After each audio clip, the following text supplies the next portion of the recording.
The Labor Department reported today that unemployment held steady in April and that the U.S. added 115,000 jobs, surpassing expectations. Both the Nasdaq and the S&P 500 touched all-time highs today on the news, which followed a number of strong earnings reports across industries. For more on the numbers and what they tell us about the state of the U.S. economy, we're joined by Mohamed El-Erian. He's a professor at the Wharton School of Business and chief economic advisor at Allianz. That's a financial services company. Welcome to the show. Thanks for joining us. Thanks for having me. So those jobs numbers were almost double what analysts expected. Unemployment holds at 4.3%. Wages are up 3.6% annually. What stands out to you from today's data? So I think three things stood out for me. One is the job creation, which was, as you say, double what was expected, showed a very strong demand for labor, even though we've thrown everything at this economy, but the labor market remains resilient. Second, on the supply side, on supply of workers, there are challenges. We saw the labor force participation come down, and we saw the labor force itself contract. So there are challenges on the supply side, even though demand is strong. And finally, earnings.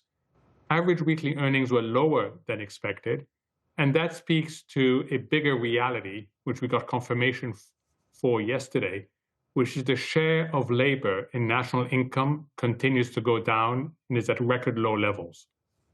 You mentioned despite everything we've thrown at this economy, and we should note, despite the war in Iran, despite energy prices surging, the tariff uncertainty, the U.S. stock markets have been breaking a number of records recently, right? They rose 10% in April alone.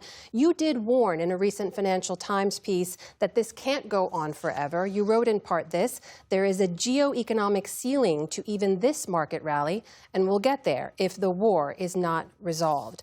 So, Mr. El-Erian, that war is now more than 2 months on. The back and forth on whether it will end or not continues. Where is that ceiling, and when will we reach it? So this article was from earlier this week, and it does note this incredible decoupling of the markets from the geo-economic reality. Why is that happening? Three big reasons. One is dominance of tech. 5 companies account for half the gains in the stock market. So it's a very much a tech story. The second issue is that so far corporate earnings have held up, even though CEOs are warning of what's ahead. They're very worried about household budgets. And the third issue is the US is the cleanest dirty shirt, if you like. Compared to the rest of the world, we're doing better and we're attracting capital. Can this go on forever? No.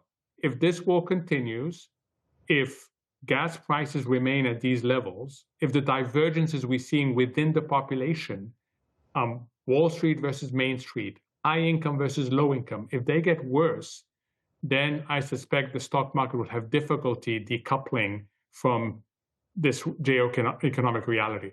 Tell me more about that divergence, because another set of numbers we're looking at is the consumer sentiment report from the University of Michigan that came out today. That hit a record low. That's down nearly 8% from a year ago. Do you see any reason why those numbers would turn around for American consumers anytime soon? No, I mean, this is the second month of record low for consumer confidence. This time around is being driven by current conditions. Last month, it was being driven by expectations of future conditions. So that's quite an interesting change. And I suspect that has to do with gas prices. But the consumer is quite a paradox, because they say they're feeling awful, and yet they continue to spend. And the concern we have is that that cannot continue, especially among low-income households that are being hit really, really hard. And if you look at the details of the jobs report, what we started with, you'll see, for example, Black and Hispanic unemployment is getting worse, while Asians and white unemployment are staying as is or getting better. Black unemployment is now twice the level of white unemployment. So within an economy that looks good at the average, we are seeing major divergences that should be of concern. While we have you, I'd love to ask you about what will be now Jerome Powell's last week as Fed chair. It ends next week. We know President Trump has said repeatedly that he wants to cut interest rates.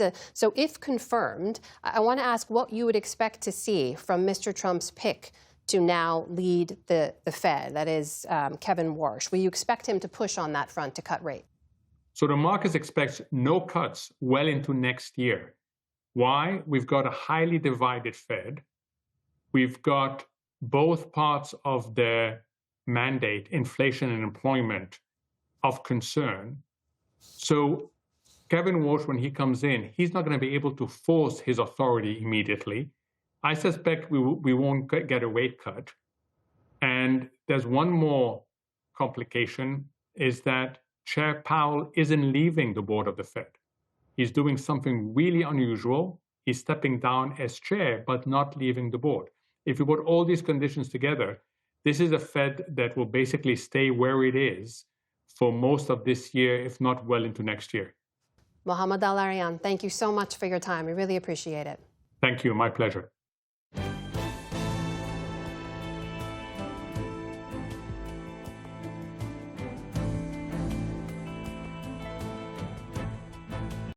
Support journalism you trust. Support PBS News. Donate now, or even better, start a monthly contribution today.